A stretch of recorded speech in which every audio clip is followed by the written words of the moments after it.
आज भगवान की जय। मंगलम भगवान विष्णु मंगलम गरुड़ध्वज मंगलम पुंडरीकाक्षाय मंगलाय तनो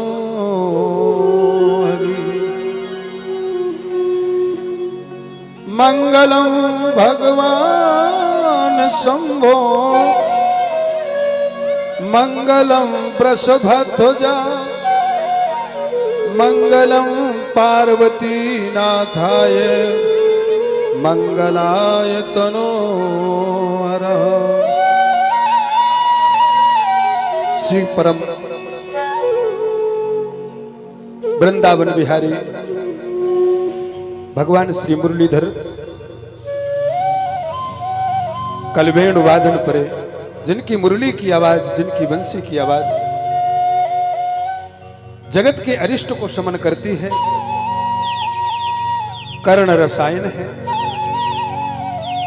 हृदय के अज्ञान को नष्ट करके परम दीप्त ज्ञान की प्रज्वलित गरिमा को प्राप्त कराने वाली ये परम सुंदर व्यासपीठ की महाशक्ति श्रीमद् भागवत महापुराण के बंदनहार वेद व्यास जी का ये महाग्रंथ,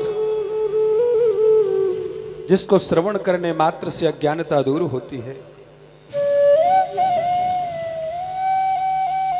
श्री श्री श्री ज्ञानेश्वरी दीदी जी, इनके परम सुंदर मुखार विंद से अमृत रस का पान, कन्हैया की असीम कृपा। अब ये भागवत का तृतीय दिवस और उसका पूजन ये प्रारंभ हो रहा है।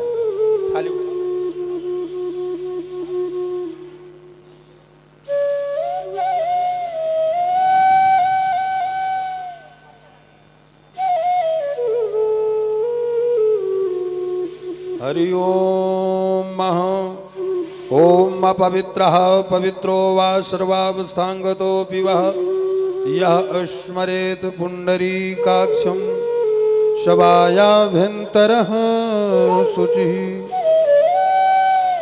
हस्तौ प्रक्षाल्याः। यजमान हाथ धो लो। आप इन्हें थाली दे दो, आप आकर के पकड़ो फटाक से तो अन्य आ जा सीबा।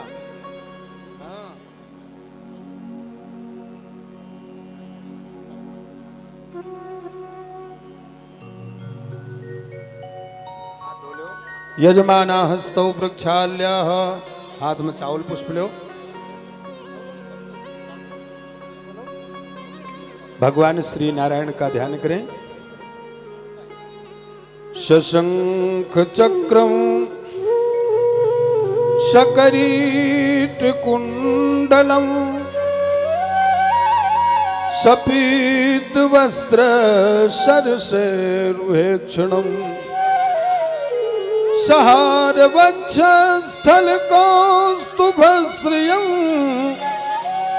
नमामि विष्णु शीर्षा चतुर्भुजम। भगवान श्री नारायण के परम विग्रह स्वरूप का ध्यान करने से मनुष्य के जीवन का अनंत अंधकार दूर होता है। ऐसे नारायण के चरणों में अक्षत और पुष्प अर्पण करें। श्री नंदनंदन कंद श्री गोकुलाधीश यशोदानंद नंदन भगवान की जय।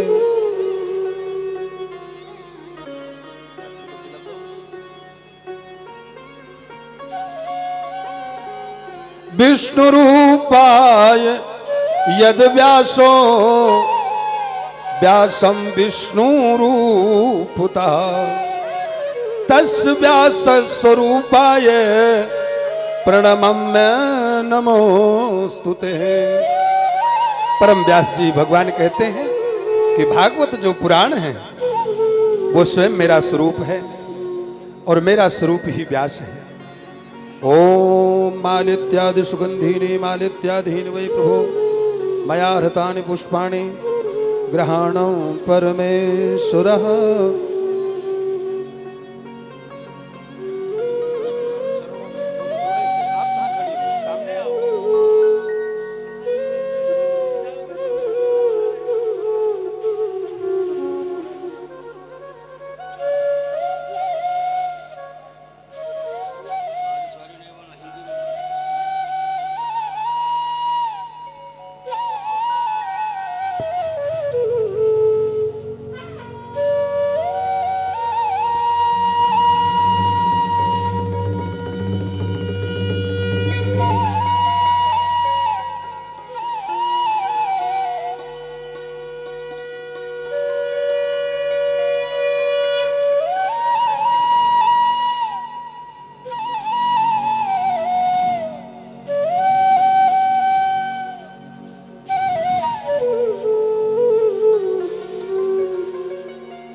वासुदेव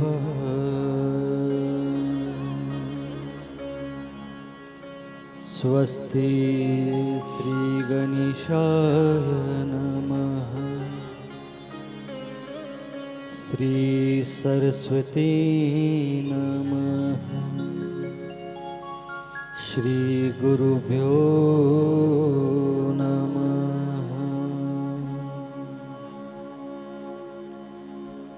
वक्रतुंड महाकाय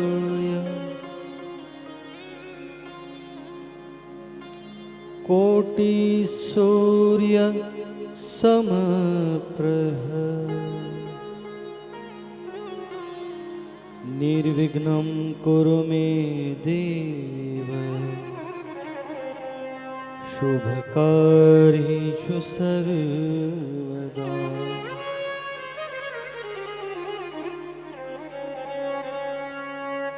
गुरुर्ब्रह्मा गुरुर्विष्णु गुरुर्देव महेश्वरा गुरुर्साक्षात् परब्रह्म तस्मै श्री गुरुवे नमः। तस्मै श्री गुरुवे नमः। आकुंदेन्दु तुषारहार धवला या शुभ्रवस्त्रामृता या वीणावरदण्डमण्डितकरा या श्वेतपद्मासना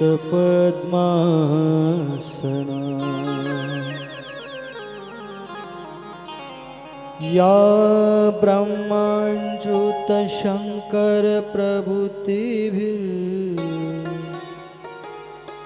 देवे सदा वन्दिता सा मां पातु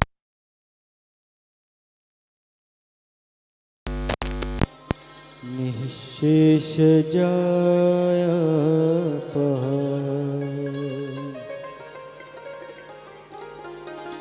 वसुदेवसुतं देवं कंसचाणूरमर्दनम् देवकी परमानन्दम् कृष्णं वन्दे जगद्गुरुम्।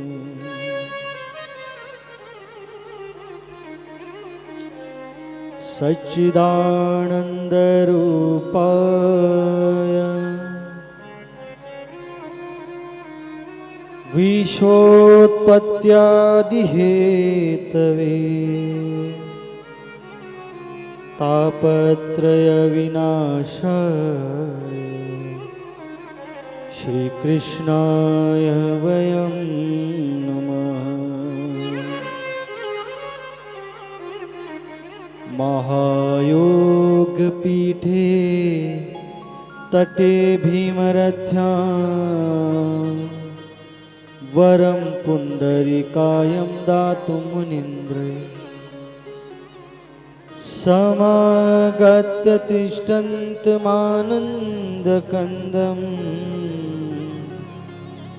परब्रह्मलिङ्गं भजे पाण्डुरङ्गम्।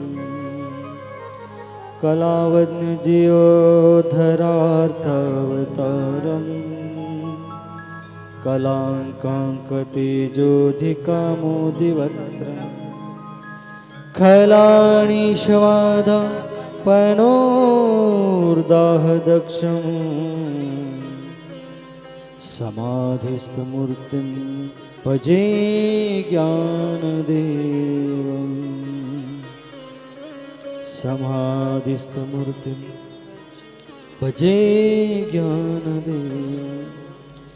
राधा मेरी स्वामिनी मैं राधे को दास जन्म जन्म मोहे दीजियो श्री वृंदावन धाम। श्री वृंदावन वास सब द्वारन को छोड़ के आयो तेरो द्वार।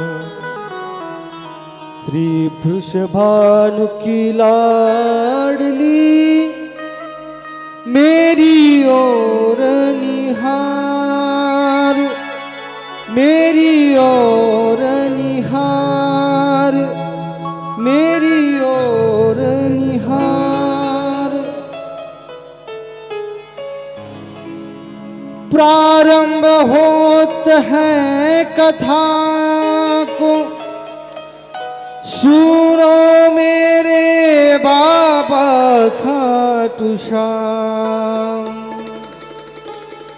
गढ़चिरौली में विराजियो मैं धरू तिहारो ध्यान। मैं धरू तिहारो ध्यान। श्रीमद्भागवत पुराण की जय। राधा शक्ति माता की जय। श्री कृष्ण चक्रवर्ती भगवान की जय। श्री दत्त प्रभु की जय।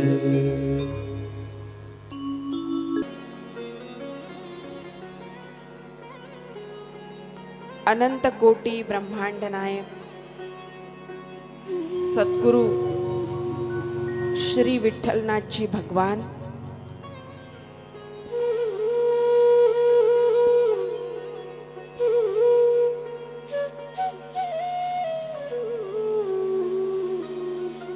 आनंदी वल्लभ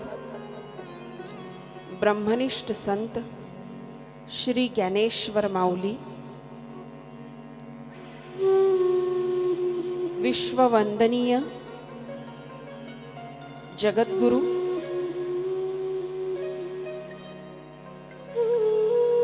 संत श्री तुकाराम जी महाराज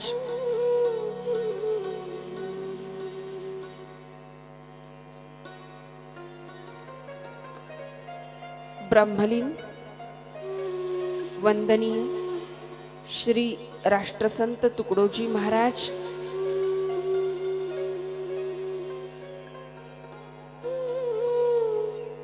निष्काम कर्म के योगी श्री गाडगे बाबा,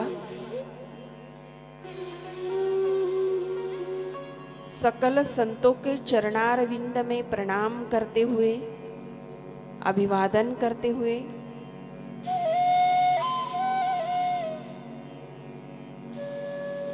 कुलस्वामिनी श्री भवानी माता के चरणों में वंदन करते हुए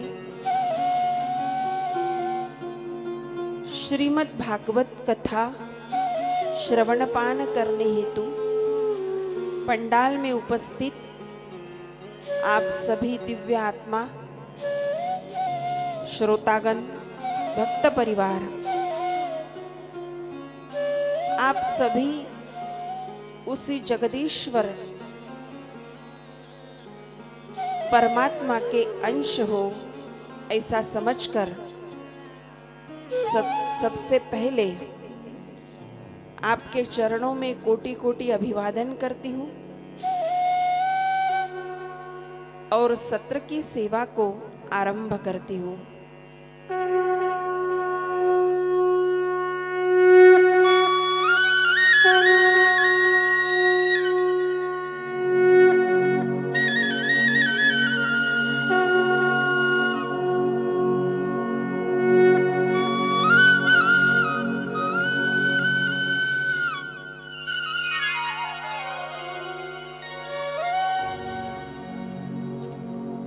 प्यारी आत्माओं, आओ चले श्रीमद् भागवत की ज्ञान गंगा में डुबकी लगाते हैं। श्रीमद् भागवत की यह प्रवाहित धारा और तृतीय सत्र, तृतीय दिन में प्रवेश करेंगे।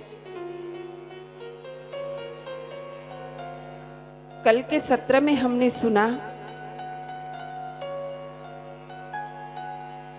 गोकर्ण जी का चरित्र, उसके पश्चात महाभारत में प्रवेश करके परीक्षित राजा के पास हम पहुंच गए। भक्त के प्रकार हमने सुने। 4 प्रकार के भक्त होते हैं: जिज्ञासु भक्त, ज्ञानी भक्त, अर्थार्थी भक्त और आर्त भक्त। इसमें जो आर्त भक्त थी उत्तरा और उसके पुत्र परीक्षित, उसके जन्म की कहानी, या वो माँ के पेट में थे, माँ के उदर में थे, तब उनको भगवान के चतुर्भुज स्वरूप का दिव्य दर्शन प्राप्त करने का सौभाग्य मिला। आदि आदि सब प्रसंग हमने कल सुने। अंत में परीक्षित राजा एक ऋषि के आश्रम में पहुंचते हैं और जैसे ही वो आश्रम में पहुंचते हैं, श्रमिक ऋषि, और उनके आश्रम में पहुंचने के बाद वो देखते हैं कि मैं राजा होने के बाद भी ये ऋषि ध्यान लगाकर बैठे हुए हैं। मेरा कोई आगत स्वागत नहीं किया, ना मेरे गले में माला डाली, ना मुझे आने के लिए कहा, अपितु मैं आया हूं इनके आश्रम में, इस बात का भी स्मरण इनको नहीं है। ये तो बस आंख बंद करके बैठे हैं।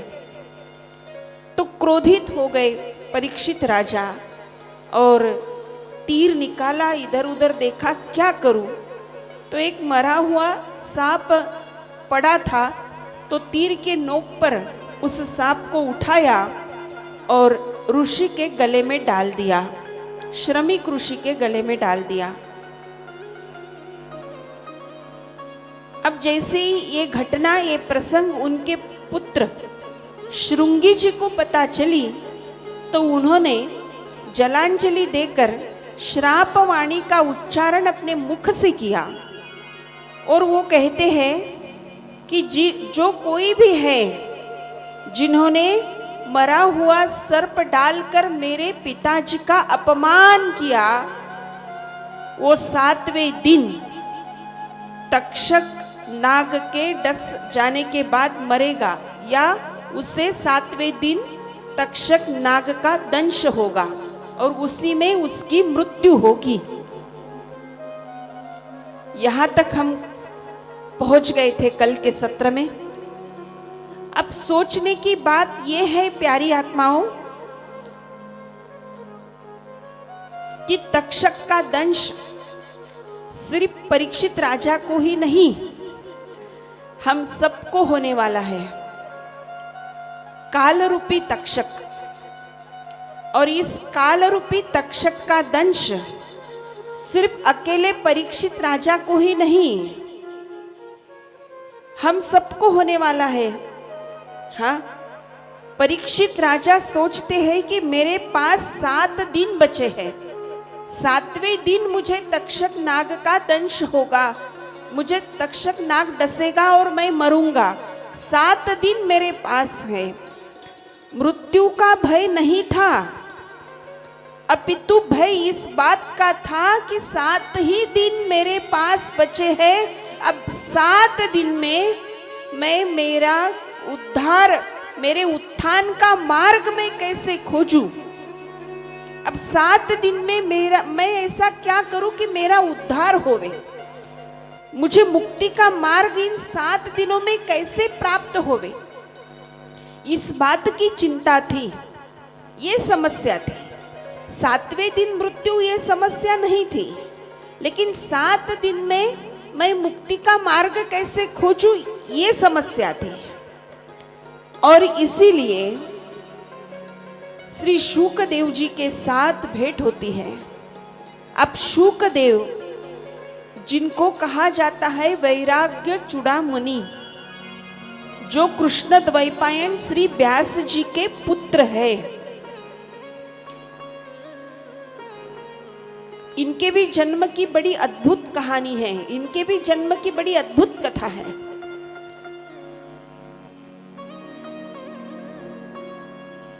कैलाशपति शंभुनाथ श्री महादेव जब माता पार्वती जी को अमर कथा सुनाने के लिए एक एकांत स्थली पर जाकर बैठते हैं, वो जगह आज भी है, वो स्थान आज भी है। जिस स्थान को आज आप अमरनाथ की गुफा बोलते हो ना, हाँ वो स्थान है, बर्फानी बाबा, हाँ वो स्थान है। ये अमर कथा यहाँ पर सुनाई गई, इसीलिए अमरनाथ।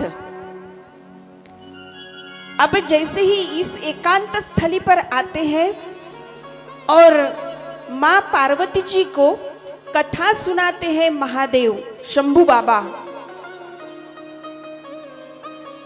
तो एकांत स्थली पर इसलिए आए कि माँ पार्वती जी के बगैर कोई कथा को सुन ना पाए, क्योंकि ये अमर कथा है और साक्षात महादेव जी के मुख से सुननी है। तो जो भी कोई जीव इस कथा को सुनेगा वो तो अमर हो जाएगा और ये अनर्थ ना होवे, इसीलिए भोले बाबा माता जी को लेकर एकांत स्थली में आते हैं और कथा सुनाना प्रारंभ करते हैं। अब वहां पर एक पेड़ होता है और एक पेड़ के टहनी पर एक घोंसला होता है, और उस घोंसले में एक छोटा सा तोते का बच्चा, एक छोटा सा तोता होता है। अब देखो ना, जैसे कथा शुरू होती है, माँ पार्वती जी तो कथा सुनती है, लेकिन कथा सुनते सुनते माँ जी की झपकी लग गई, नींद आ गई। कथा सुनते सुनते अक्सर नींद ही आती है, हाँ, जैसे हम लोगों को आती है। तो बस माँ जी भी, हाँ, उनको भी झपकी आ गई, नींद लग गई, आंख लग गई। अब कथा कौन सुन रहा था? माँ के सोने के बाद कथा वो तोता सुन रहा था, हाँ। अब वो उसकी मतलब सुनने का जो भाव ये शुरू था, तो इस भाव से या इस हुंकार के कारण भोले बाबा पहचान नहीं सके कि माँ जी को आग लग गई या माँ सो गई, ये पहचान नहीं पाए। लेकिन क्या सुना, इस बात की चर्चा माँ के साथ करते हैं, वो पार्वती जी के साथ करते हैं, तो पार्वती जी को तो पता ही नहीं चलता, पार्वती जी को तो पता ही नहीं चलता कि क्या सुना मैंने कथा में। और इस कारणवश वो सोचते हैं कि फिर कथा किसने सुनी। तो पेड़ की टहनी पर एक घोंसला दिखता है और उस घोंसले में वो तोता। अब जैसे ही तोता दिखता है तो त्रिशूल लेकर भोले बाबा उस तोते को मारने के लिए उसके पीछे दौड़ते हैं। अब वो आगे और भोले बाबा त्रिशूल लेकर उसके पीछे। अब जान तो बचानी थी, कैसे जान बचाएगा? तो एक आश्रम में आता है और एक आश्रम में, जो आश्रम है श्री व्यास जी का, तो इस आश्रम में व्यास जी की पत्नी माता पाणिनि और इसके मुख के द्वारा ये छोटा सा तोता इसके मुख के द्वारा इसके पेट में, इसके उदर में प्रवेश करता है और वहीं पर अनेकों सालों तक, अब ध्यान से सुनिएगा, हमने आज तक सुना है 9 महीने नहीं, 9 साल भी नहीं, 12 मास भी नहीं, 12 साल भी नहीं, 16 साल तक, हाँ, माँ के उदर में वास्तव्य किया। तो एक बार श्री व्यास जी ही पूछते हैं कि ये मेरे पुत्र, तुम जन्म लेकर कब बाहर आओगे? तो अंदर से आवाज आती है कि पिताजी, मेरे भी मन में चाह है कि मैं जन्म लेकर बाहर आऊं, इस धरा पर मैं रहूं, मेरे भी मन में चाह है, लेकिन क्या करूं? आपकी जगत की ये माया है ना, इस माया से डरता हूं, ये माया मुझे छू न जावे। तो पिताजी आशीर्वचन सुनाते हैं कि ये मेरे पुत्र, तू तो बड़ा तपस्वी है, 16 वर्षों तक तूने माँ के पेट में ही तप किया है, तुझे कौन सी माया छू सकती है भला? और इसीलिए पिताजी से आज्ञा लेकर पुत्र का जन्म होता है। अब सबसे महत्वपूर्ण बात सुनना, हाँ, अब जैसे ही जन्म होता है तो जन्म एक पुत्र का होता है, लेकिन निर्माण तो तोते से हुआ ना, हाँ, और तोते को संस्कृत में देववाणी में शूक कहते हैं और इसीलिए उनका नामकरण उनके पिताजी के द्वारा, श्री व्यास जी के द्वारा हुआ, श्री शूक। हाँ, बाद में वो जनक राजा उनके गुरु बने, हाँ, जो माता जानकी जी के, हाँ, पिता है।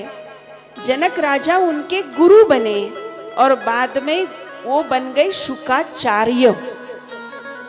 अब शुक्राचार्य नहीं, हाँ, शुक्राचार्य, क्योंकि शुक्राचार्य अगर कहोगे तो वो दानवों के गुरु हो जाएंगे, हाँ, उच्चारण भी सही होना चाहिए, हाँ, शुक्राचार्य नहीं, शुक्राचार्य, श्री शुकदेव।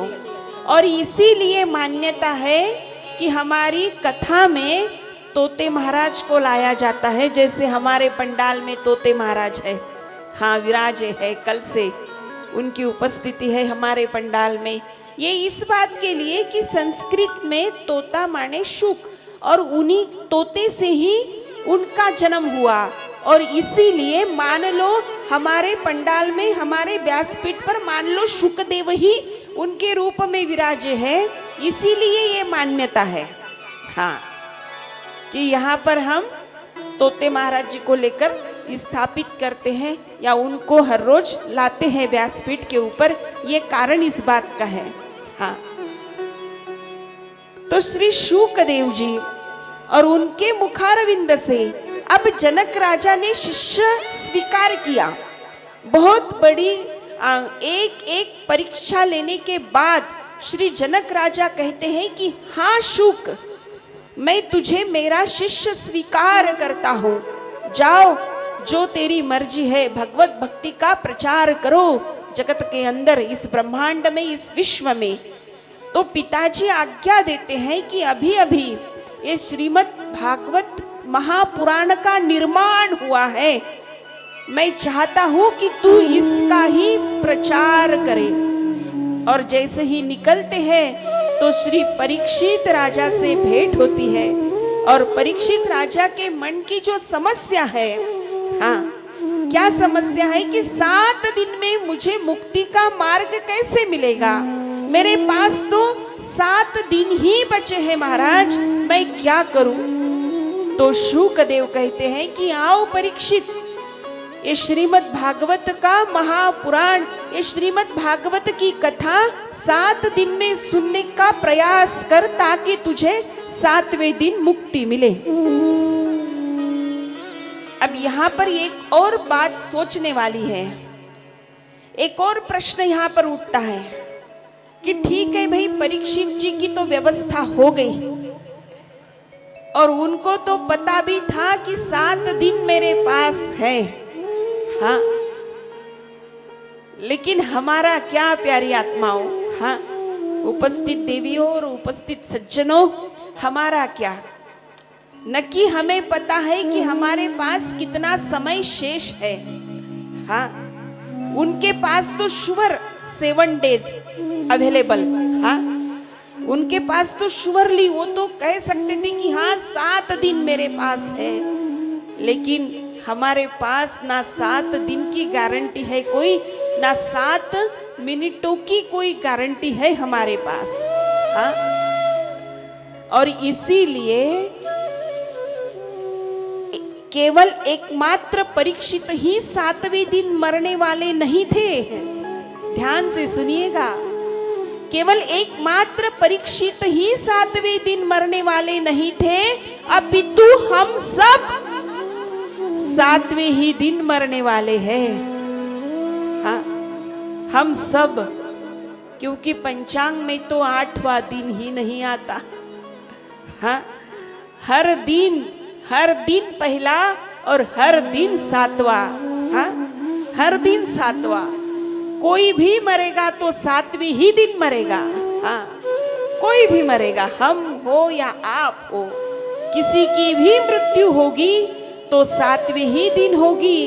और काल रूपी तक्षक, हाँ, हमें डसने के लिए तो सदैव तैयार है, हाँ, इसीलिए श्रीमद् भागवत की कथा सुनना चाहते हो तो परीक्षित बनके श्रीमद् भागवत की कथा सुनो, हाँ, परीक्षित बनके सुनो, हाँ, जब परीक्षित बनकर कथा सुनोगे तभी तो मुक्ति को पाओगे, हाँ। श्रोता परीक्षित चाहिए और निसंदेह वक्ता भी शुक चाहिए, हाँ, खाली श्रोता परीक्षित बन गए ऐसा नहीं, हाँ, निसंदेह वक्ता भी शुक ही चाहिए, हाँ। श्रोता को कथा सुनने का अधिकार चाहिए और वक्ता को कथा सुनाने का अधिकार चाहिए, अपितु श्रोता को सुनने की प्यास चाहिए, श्रोता को सुनने की भूख चाहिए, हाँ।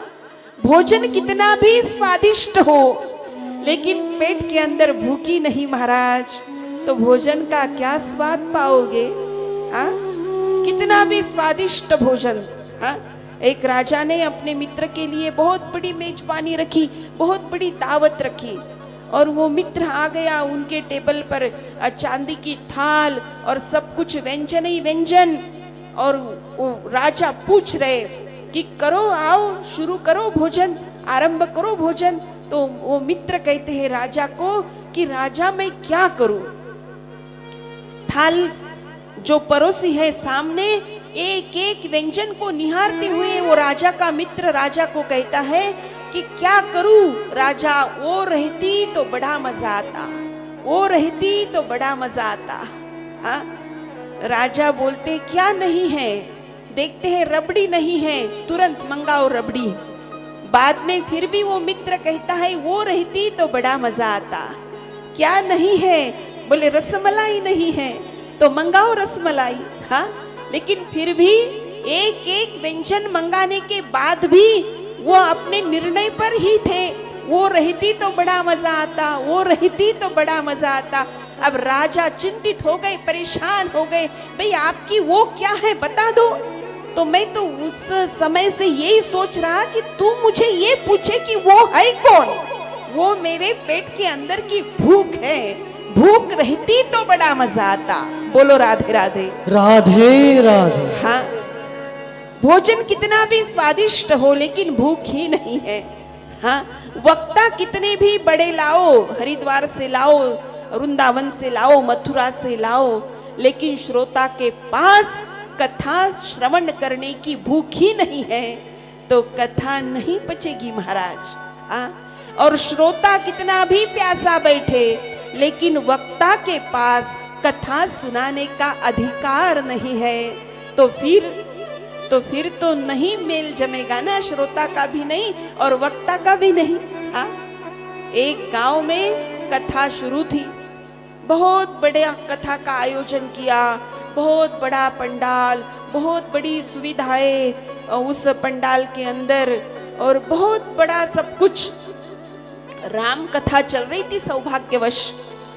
तो क्या हुआ, 7वें दिन जैसे कथा का समापन हुआ, जैसे ही कथा का समापन हुआ 7वें दिन, तो श्रोता व्यास जी से मिलने आए। जो कथा व्यास थे तो श्रोता वो कथा व्यास जी से मिलने आए और अब अपने मन में संदेह रहता है, कोई प्रश्न रहता है तो पूछते हैं व्यास जी से। तो कथाकार जिनको संभव है वो प्रश्न का उत्तर दे देते हैं। तो वो श्रोता 7वें दिन जब कथा का विश्राम हो गया, कथा का समापन हो गया, तो वो श्रोता कथा व्यास जी को पूछने आए।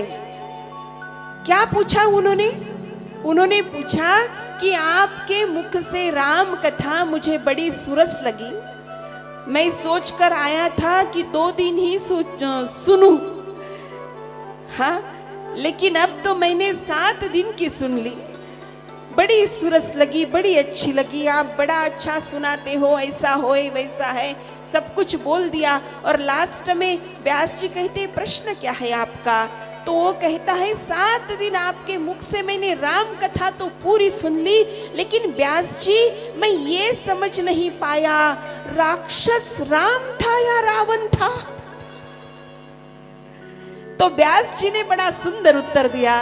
व्यास जी कहते हैं सज्जन महानुभाव आपको दंडवत प्रणाम। ना राम राक्षस है ना रावण राक्षस है, राक्षस तो मैं हूं जो 7 दिन तक कथा सुनाता रहा लेकिन तुझे राम और रावण में का फर्क नहीं समझा पाया। हाँ, ऐसा ना होवे। हाँ, इसीलिए श्रोता चाहिए परीक्षित और वक्ता चाहिए शुक। हाँ, परम पूजनीय परम श्रद्धेय श्री डोंगरे महाराज जी कहते थे कि जिस वक्ता के मुखारविंद से कथा सुनने के बाद आंख में अश्रु आ जाते हैं, आंख में आंसू आ जाते हैं, तो सोचना कि वो वक्ता कथा के अधिकारी वक्ता है।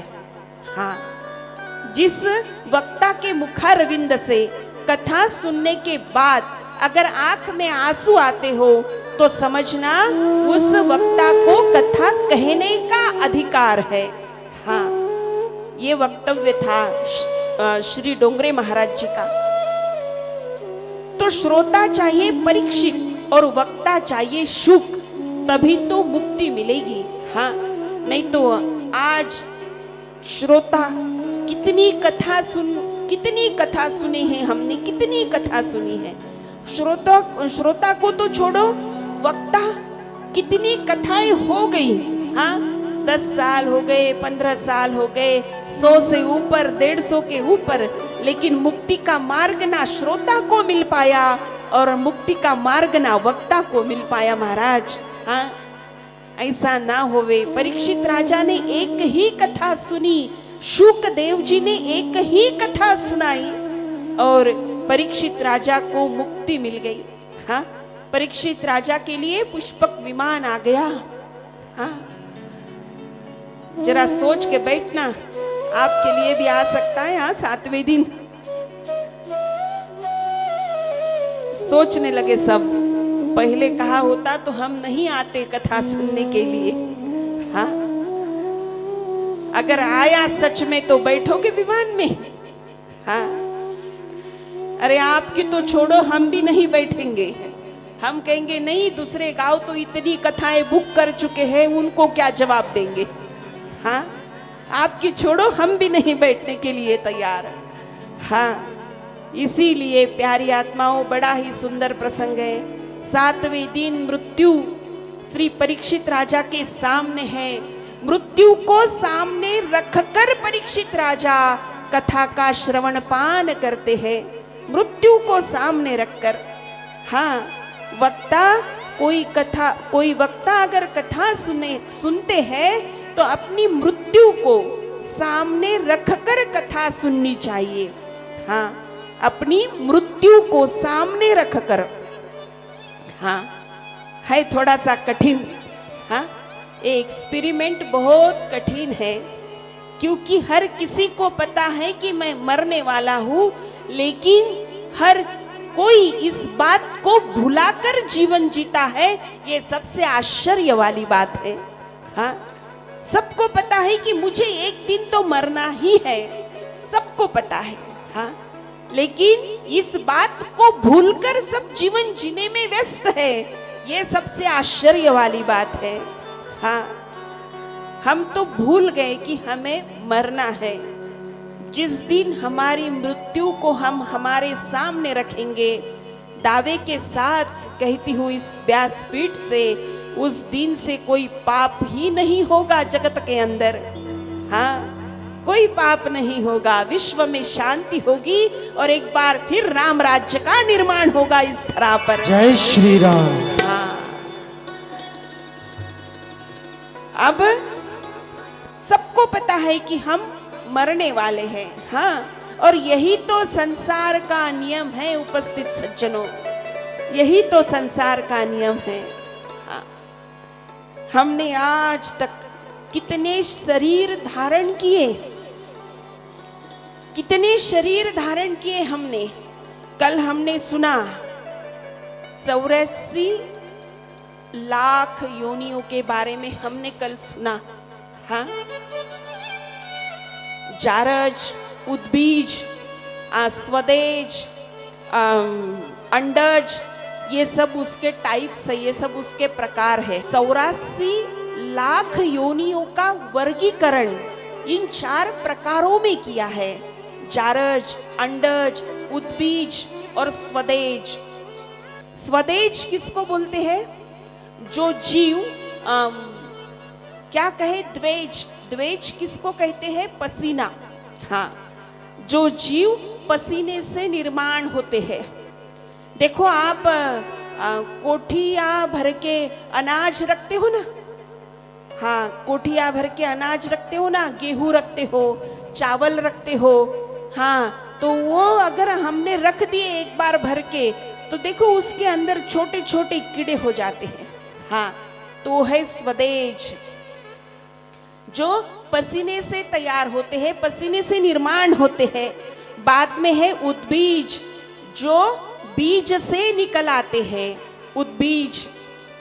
बाद में है अंडज, जो अंडे से निर्माण होते हैं। और बाद में है जारज, जारज यानी शरीर धारण करके जन्म लेते हैं।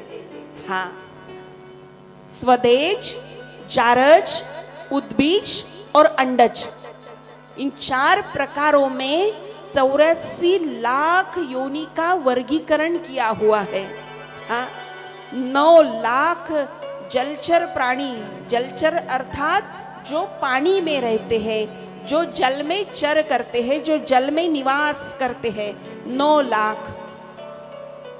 कैलकुलेशन आप करना, टोटल आपको करनी है। हाँ, 9 लाख तो जल में विहार करते हैं या जल में निवास करते हैं या जल में निर्माण होते हैं।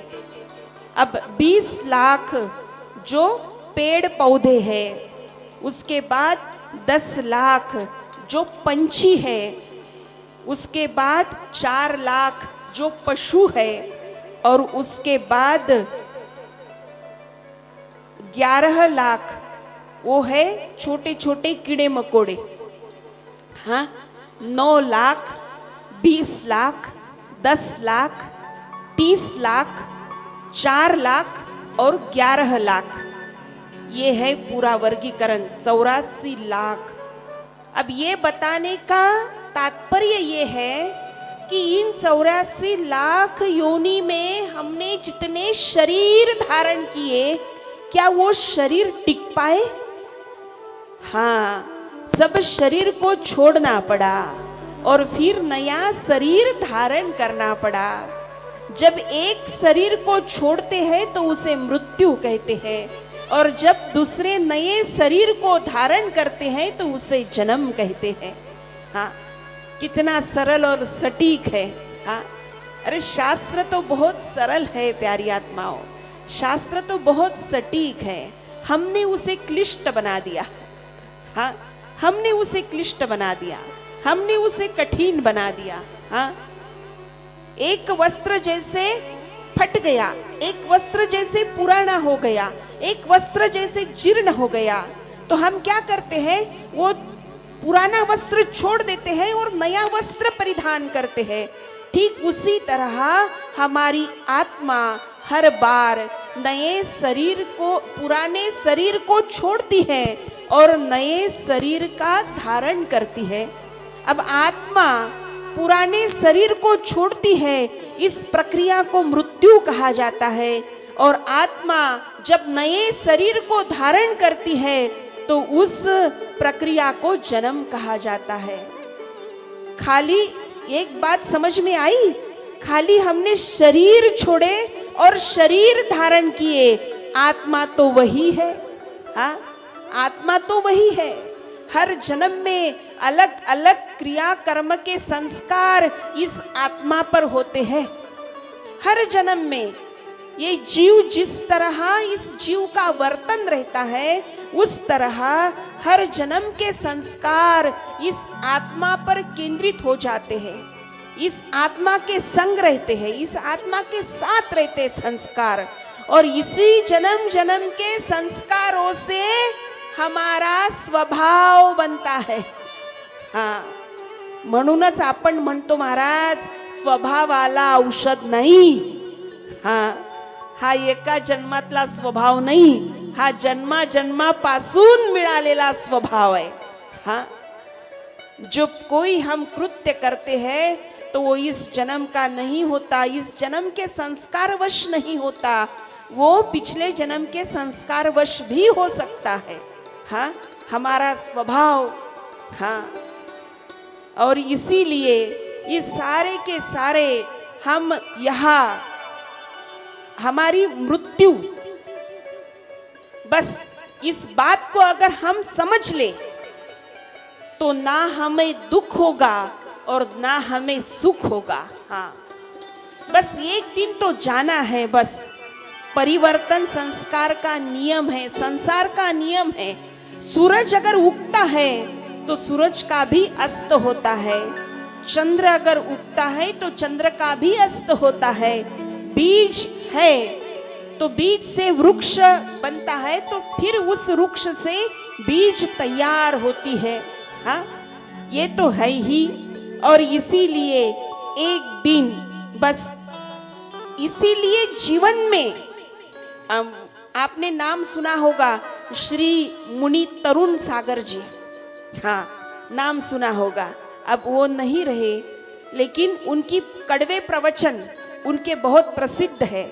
वो कहते हैं कि महादेव जी का मंदिर, देवी जी का मंदिर या विठलनाथ जी का मंदिर गांव के अंदर नहीं होगा तो भी चलेगा, लेकिन शमशान जो है ना वो गांव के अंदर होना चाहिए महाराज, गांव के चौराहे पर होना चाहिए, ताकि उस शमशान के पास से हम सब आते जाते रहेंगे तो हर किसी को पता रहेगा कि एक दिन मुझे भी इस शमशान में आना है।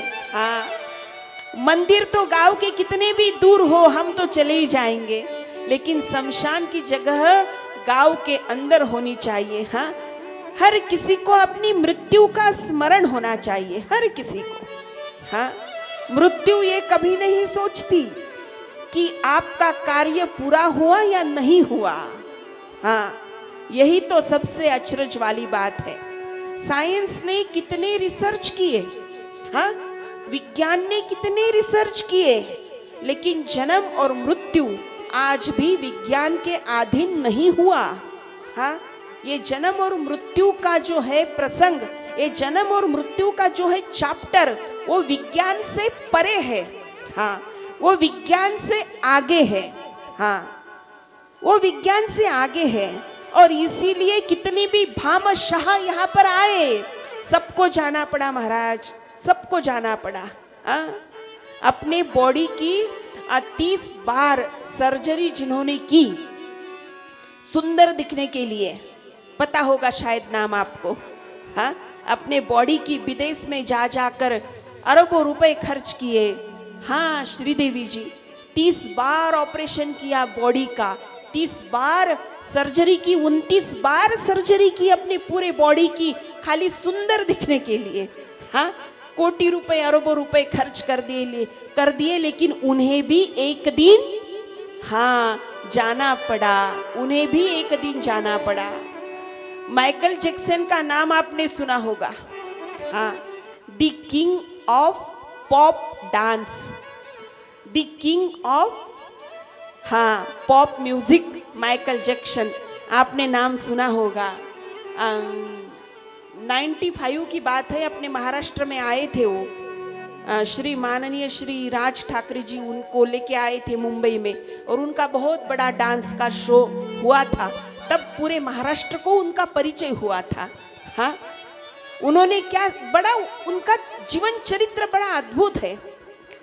क्या है उनका जीवन चरित्र? उन्होंने 150 साल जीने का प्रण किया था। मैं जीऊंगा 150 साल, 150 साल तक, 150 इयर्स, मैं 150 साल तक इस दुनिया को जी कर दिखाऊंगा। हाँ, उनका शरीर काला था, पूरा का पूरा शरीर, काली त्वचा निकाल फेंकी और सफेद त्वचा शरीर के ऊपर विज्ञान से प्रयोग करके, मेडिकल साइंस से प्रयोग करके अब पूरी सफेद त्वचा संपूर्ण शरीर के अंदर बिठा दी, स्वयं को बहुत आकर्षक बनाया। डांस करते थे, बहुत बड़ा पैसा था। कितने 40 डॉक्टर की टीम तो उनके घर पे रहती थी। 12 डॉक्टर का ग्रुप उनके साथ रहता था और बचे हुए उनके घर पे रहते थे। और ऑर्गन डोनेटर के लिए तो पूरी फैमिली की फैमिली उन्होंने एडॉप्ट कर ली थी ऑर्गन डोनेट करने के लिए। जैसे किडनी हो, हार्ट हो, लिवर हो, ऐसे ऑर्गन डोनेट करने के लिए पूरी की पूरी फैमिली, और कितनी फैमिली होगी, पूरी की पूरी उन्होंने अडॉप्ट कर ली थी। उनका सब खर्चा, उनके बच्चों के पढ़ाई का खर्चा, सब कुछ यही करते थे। हाँ, सब कुछ। लेकिन 150 साल तक जीने का प्रण था, लेकिन 40 साल भी नहीं जी पाए महाराज। हाँ, 2009 की बात है। लॉस एंजलिस शहर में उनके डांस का शो होने वाला था। हाँ, वहाँ पर गए और जैसे ही डांस का शो खत्म हुआ तब उनके हृदय की गति स्लो हो गई, उनके हृदय की गति थोड़ी सी मंद हो गई। और जैसे ही उनको उस जो डॉक्टर थे ना, वो तो पानी भी उनको 10-10 बार जांच करवा के पानी उनको पिलाते थे। एक आध एप्पल भी हो तो पूरे के पूरे इंजेक्शन डालकर क्या जांच करते थे पता नहीं। लेकिन बाद में डॉक्टरों ने जांच करने के बाद सादा एप्पल भी वो खाते नहीं थे जांच किए बगैर। लेकिन जैसे ही उनकी दिल की धड़कनें स्लो हो गई, उनको इस बात का पता चला, थोड़ा सा पसीना शुरू हो गया और जैसे ही बात पता चली डॉक्टरों को, उनके पास तो 12-15 डॉक्टर की टीम रहती थी उनके साथ, लेकिन शहर में जितने ही 150-200 डॉक्टर थे, पूरे के पूरे 1 घंटे के अंदर दौड़े कि बचाना है इनको हमें। लेकिन क्या बचा पाए? हाँ, जाना पड़ा महाराज, जाना पड़ा। हाँ,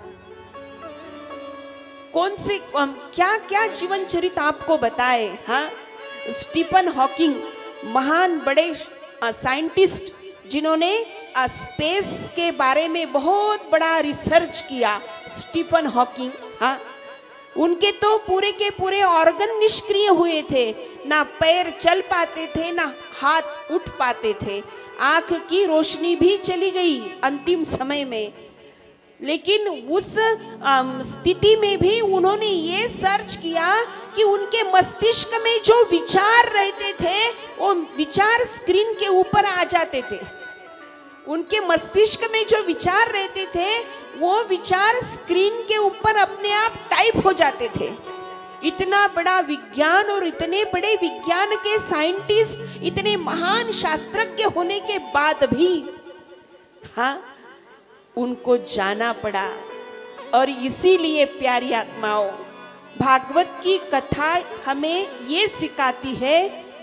क्या सिखाती है? कल हमने बोला इस विषय पर, कल हमने इस विषय पर थोड़ी सी चर्चा की और ये भी कहा था कि इस विषय में कल के सत्र में हम विस्तार से कहेंगे।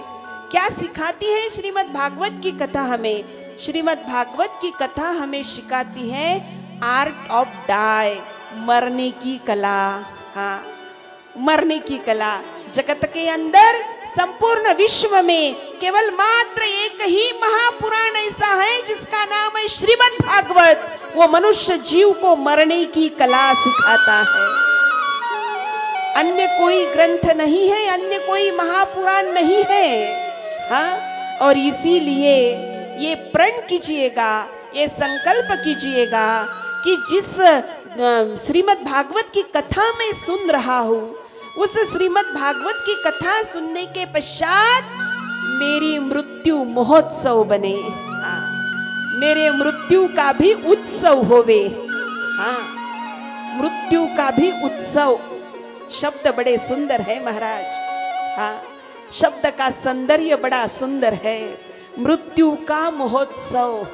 हाँ, संतों के मृत्यु का महोत्सव हुआ। हाँ, माउली ज्ञानेश्वर महाराज, हाँ, माउली श्री एकनाथ जी महाराज, माउली श्री तुकाराम जी महाराज, राष्ट्र संत टुकड़ो जी महाराज, संत श्री नरसिंह मेहता, संत श्री जलाराम बापा, संत श्री हाँ, कितने संत हैं ऐसे कि उनके संतों का, उन संतों के मृत्यु का महोत्सव बना। हाँ, हमारे मृत्यु का महोत्सव बनता है। हमारी मृत्यु तो हमारे रिश्तेदारों को बस 1 साल भर कम से कम याद रहेगी। हाँ, पहली डेथ एनिवर्सरी हो गई, व्हाट्सएप पे विनम्र अभिवादन, बस सब कुछ हो गया कि बाद में भूल गए सबको। हाँ, किसी को पता नहीं। लेकिन आज भी संतों के जाने के बाद, इतने सालों बीत जाने के बाद भी हम संतों की पुण्यतिथि मनाते हैं। ये है मृत्यु का महोत्सव। हाँ, और हमें भी श्रीमद् भागवत की कथा यही सिखाती है कि मृत्यु का महोत्सव बनाओ। हाँ, शब्द को ध्यान से सुनिएगा और खाली सुनिएगा मत, इस शब्द को अंतःकरण में रखना। हाँ, इस शब्द को अपने अंतर हृदय में रखना। हाँ, मृत्यु का महोत्सव। मरो मरो सब कोई कहे, लेकिन मरना न जाने कोई। एक बार ऐसा मरो फिर मरना न होई। हाँ, और इसीलिए सब कुछ हमारे पास है, लेकिन हमारे हाथ में कुछ भी नहीं है। हाँ, इसीलिए हमें ये सोचकर सबके साथ यही बर्ताव करना है, सबके साथ यही बर्ताव करना है कि एक दिन ये भी मरेगा, एक दिन मैं भी मरूंगा। बस इस बात को श्रीमद् भागवत हमें यही सिखाती है। इतना भी अगर सीख गए श्रीमद् भागवत से तो भी श्रीमद् भागवत का उचित फल पाओगे। हाँ, मौत से भला किसकी यारी है, आज मेरी तो कल तेरी बारी है। ना मेरा एक होगा ना तेरा लाख होगा, ना तारीफ तेरी होगी ना मजाक मेरा होगा। गुरूर मत कर शाहे शरीर का, तेरा भी खाक होगा और मेरा भी खाक होगा। हो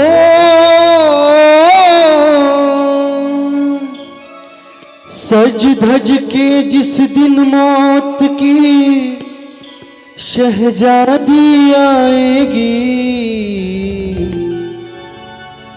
सज धज के जिस दिन मौत की शहजादी आएगी, ना सोना कम आएगा ना चांदी आएगी, ना सोना कम आएगा ना चांदी आएगी।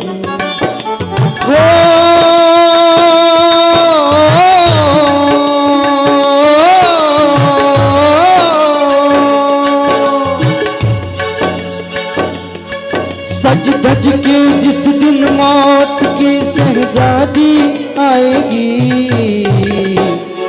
ना सोना कम आएगा चांदी आएगी, ना सोना कम आएगा ना चांदी आएगी।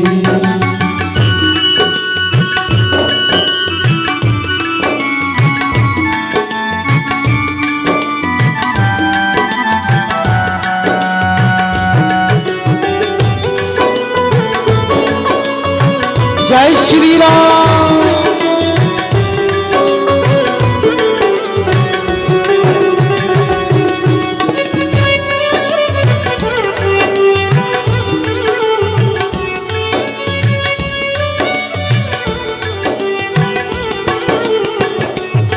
छोटा सा तू कितने बड़े अरमान है तेरे, अरमान है तेरे, अरमान है तेरे। मिट्टी का तू सोने के सब सामान है तेरे, सामान है तेरे, सामान है तेरे। माटी की काया माटी में हो,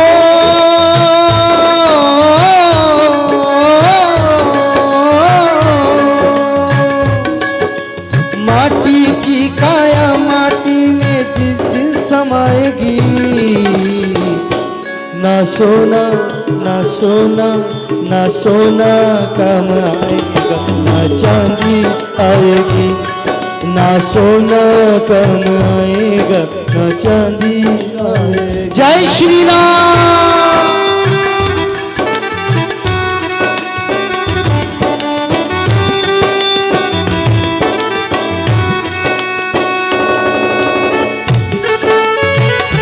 हरि बोल।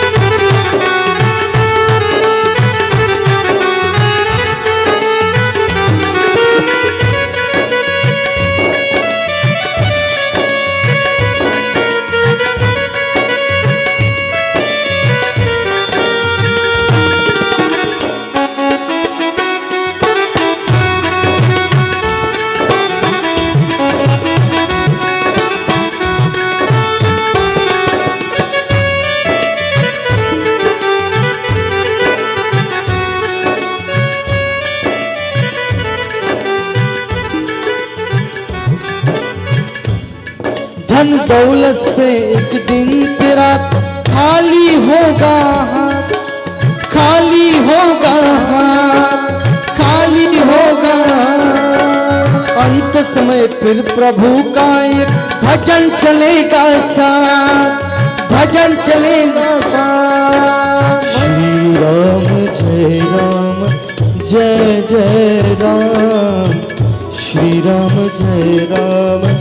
जय जय राम श्री राम जय जय जय राम श्री राम जय जय राम। सद्गुरु की वाणी हो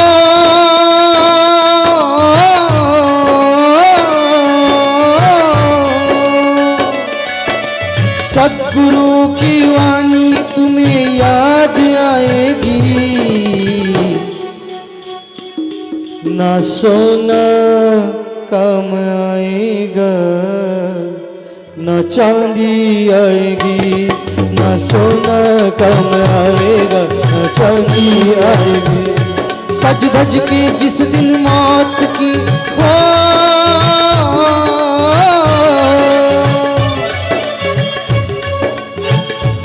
सज धज के जिस दिन मौत की शहजादी आएगी, ना सोना कम आएगा ना चांदी आएगी, ना सोना कम आएगा ना चांदी आएगी।